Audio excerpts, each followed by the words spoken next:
Try to speak channel நேயர்களுக்கு வணக்கம். இன்னைக்கு நம்ம எதை பத்தி பார்க்க போறோம்னா தொகுதி மறுசீரமைப்பு பத்தி தான் பார்க்க போறோம். தொகுதி மறுசீரமைப்பு அப்படின்னா ஒவ்வொரு 10 ஆண்டுகளுக்கு ஒரு முறை மக்கள் தொகை கணக்கெடுப்பின் அடிப்படையில் தொகுதிகள் ஆனது விரிவுபடுத்தப்படும். அதாவது 1951ஆம் ஆண்டிலிருந்து 3 முறை தொகுதி மறுசீரமைப்பு அடிப்படையில் அரசியலமைப்பு சட்டத்தின்படி 82 மற்றும் 120 அதன் அடிப்படையில் தொகுதி மறுசீரமைப்பு செய்யப்பட்டுள்ளது. அப்படி பார்த்தீங்க அப்படின்னா 1951, 61, 71 இந்த மூன்று முறை தொகுதி மறுசீரமைப்பு செய்யப்படுகிறது.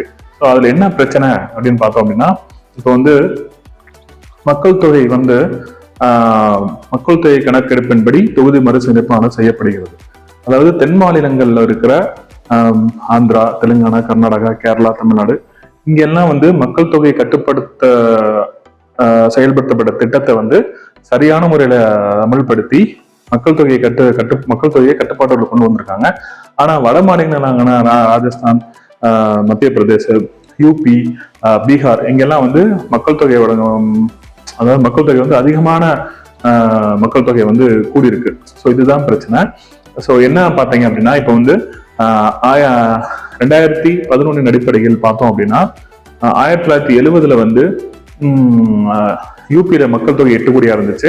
தமிழ்நாட்டுல மக்கள் தொகை 4.1 கோடியா இருந்துச்சு. அதே இது 2011 பார்த்தோம் அப்படின்னா மக்கள் தொகையானது தமிழ்நாட்டுல 7.8 கோடியா தொட்டிருக்கு. அதே இது யூபியில பார்த்தீங்க அப்படின்னா கிட்டத்தட்ட 19 கோடியா வளர்ந்துருக்கு. ஸோ இதுல என்ன பிரச்சனை அப்படின்னு பார்த்தோம் அப்படின்னா, தொகுதி மறுசீரமைப்பு அடிப்படையில் நீங்க தொகுதிகளை விரிவுபடுத்தும் போது தமிழகத்துல இருக்க தொகுதிகள், அதாவது தென் இந்தியாவில இருக்க தொகுதிகள் கூடாம இருந்தாலும் குறையறதுக்கு வாய்ப்பு கம்மி, கூடாது. ஆனா அதே இது நீங்க தொகுதி மறுசீரமைப்பு அடிப்படையில் நீங்க வட மாநிலங்கள்ல ஃபுல்லா நீங்க செஞ்சாங்க அப்படின்னா அதோட எண்ணிக்கை அதிகமாகும். ஸோ அதன் அடிப்படையில நாடாளுமன்றத்துல தேர்தல், அதுல எம்பிகள் உங்களுக்கு தெரியும், மக்களவை மாநிலங்கள்ல ஒரு பில்லு பாஸ் பண்ணணும் அப்படின்னா நாடாளுமன்ற உறுப்பினர்கள் மற்றும் மாநிலங்களோட உறுப்பினர்களோட அந்த ஒப்புதல் வேணும் இல்லையா?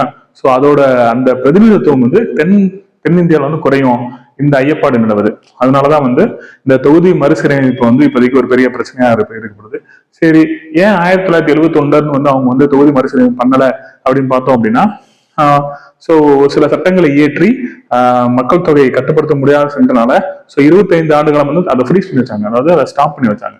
அதே மாதிரி இந்த 2020 அடிப்படையிலும் நீங்க நிப்பாட்டணும் அப்படின்ற ஒரு கோரிக்கையை வச்சு நம்ம தமிழக அரசாங்கம் தென் மாநிலங்களில் உள்ள முதல்வர்களை ஒருங்கிணைச்சு மார்ச் 22ஆம் தேதி ஒரு ஒரு கூட்டத்தை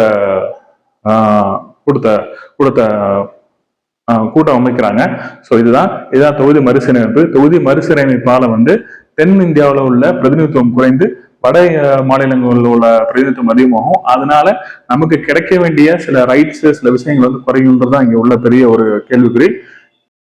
தொகுதி மறுசீரமைப்பு செய்யறதுனால என்ன பிரச்சனை அப்படின்னா, தென் இந்தியாவில் உள்ள தென் பகுதியில் உள்ள மாநிலங்களோட பிரதிநிதித்துவம் குறையுறோ அல்லது அதிகமாவது அந்த லெவல்ல இருக்கும், குறையாது.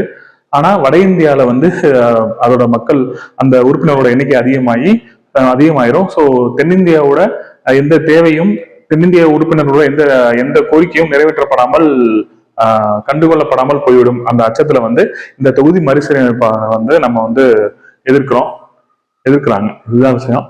எங்களது YouTube channel try to speak சேனல்ல நீங்க லைக் பண்ணுங்க, சப்ஸ்கிரைப் பண்ணுங்க, ஷேர் பண்ணுங்க. Thank you very much.